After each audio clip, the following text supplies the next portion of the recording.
Donald ট্রাম্পকে ঘিরে বেশ কিছু রহস্যজনক ঘটনা ঘটছে।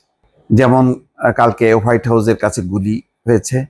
সন্দেহভাজন ব্যক্তি সম্পর্কে বলা হচ্ছে আগেও দুবার আটক হন, ক্ষতি করতে চাইতেন ট্রাম্পের।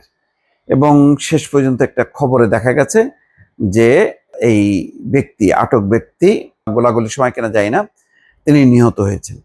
তো ট্রাম্পের এই ঘটনার হোয়াইট হাউসে যখন নাকি গোলাগুলি হয়েছে হোয়াইট হাউসের সামনে, তখন ভেতরে ডোনাল্ড ট্রাম্প অবস্থান করছেন। তার মানে তিনি হোয়াইট হাউসে থাকা অবস্থায় এই ঘটনা ঘটেছে।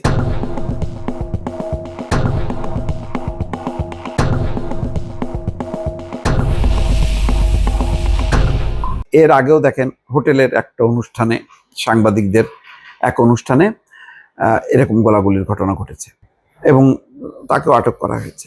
কোনটা বানানো, কোনটা ফ্যাব্রিকেটেড, কোনটা সত্যি সত্যি, এটা জাজ করা খুব মুশকিল।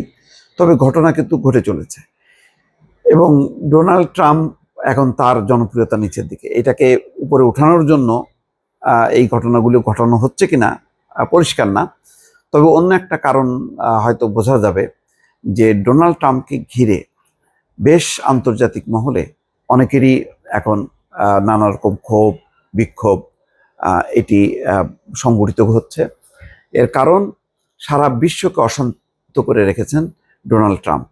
ইরানের ঘটনা দেখেন, ইরান তো ইরান না, ইরানকে কেন্দ্র করে পুরো মুসলিম বিশ্ব এবং ইরানের এই ঘটনায় সহানুভূতিশীল যে জনগোষ্ঠী আছে বিভিন্ন দেশে, তারা পর্যন্ত ক্ষুব্ধ। ইউরোপ, আমেরিকা সমস্ত জায়গায় কিন্তু এই মানুষের মধ্যে ক্ষোভ ছড়িয়ে পড়েছে। তারপর ভেনিজুয়েলার মাদুরোকে যেভাবে তুলে আনা হয়েছে, এটাও বিশ্ব ভালোভাবে দেখেনি।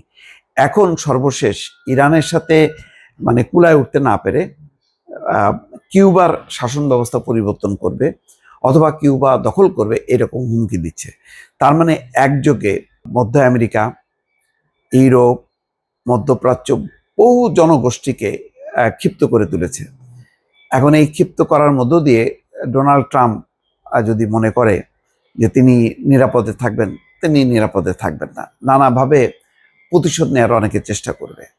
বিশ্ব রাজনীতিতে ডোনাল্ড ট্রাম্প যেভাবে খেলছেন, এবং বলা যায় যে একা একাই খেলছেন, তার সাথে যে কেউ আছে সেটাও পরিষ্কার না। যখন খুশি তখনই তিনি তার ক্ষমতা খাটাচ্ছেন এবং আমেরিকার তার যে প্রেসিডেন্টের এক্সিকিউটিভ ক্ষমতা বলে, তিনি অনেক কিছু সম্পাদন করছেন। তার ভুক্তভোগী হচ্ছে কিন্তু সারা বিশ্বের মানুষ। এই যে ইরানের সাথে যুদ্ধের ফলে সারা বিশ্বে জ্বালানি তেলের দাম বেড়ে গেল। তার মানে শুধু ইরানকে ক্ষতিগ্রস্ত করা হলো না, সারা বিশ্বকে কিন্তু ক্ষতিগ্রস্ত হলো। তো সারা বিশ্ব কি এটা চায় যে ইরানের সাথে যে ঘটনাটা মানে ডোনাল্ড ট্রাম্প যুক্ত হয়ে গেল, এমনি ইসরায়েলকেই থামানো যাচ্ছে না, তার সাথে আমেরিকা যুক্ত হলো, এটা খোদ আমেরিকার জনগণই কি চায়? তাদের যে জনমত জরিপেই দেখা যাচ্ছে যে সংখ্যাগরিষ্ঠ মানুষ ট্রাম্পের এই ভূমিকা পছন্দ করছে না।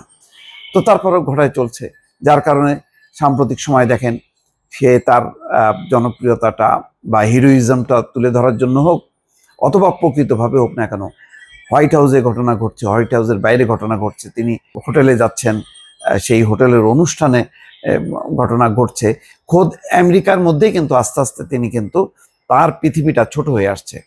খোদ আমেরিকার ভেতরেই ডোনাল্ড ট্রাম্প এখন নিরাপদ না, এটা কিন্তু স্পষ্ট হচ্ছে। এবং একই সঙ্গে এটা আমেরিকার জনগণের জন্য, রাষ্ট্রের জন্য কিন্তু একটা অশনি সংকেত।